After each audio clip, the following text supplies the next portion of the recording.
کہتے ہیں کہ اللہ کی قدرت کی نشانیاں اس کائنات میں پھیلی ہوئی ہیں.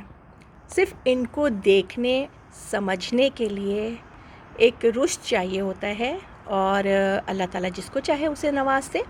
آپ میں سے ہو سکتا ہے بہت سارے لوگوں کو میری بات سمجھ میں آئے، اور ہو سکتا ہے بہت سارے لوگوں کو نہ بھی سمجھ میں آئے.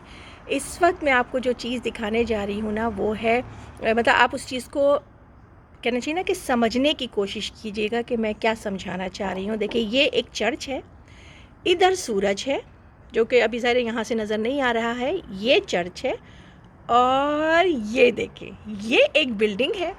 اس موسم میں سورج کی روشنی کا ہماری کھڑکیوں سے گزرتے ہوئے گھر کے اندر آنا ایک بہت بڑی نعمت ہے. لیکن سورج کی روشنی، یہ چرچ اور یہ بلڈنگ، اس چرچ کی وجہ سے کچھ گھروں پہ جو ہے نا وہ سورج کی روشنی کو روکا ہوا ہے.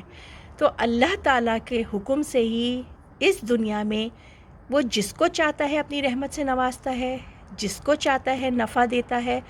تو مجھے امید ہے کہ آپ کو میرا آج کا پیغام بہت اچھے سے سمجھ آیا ہوگا.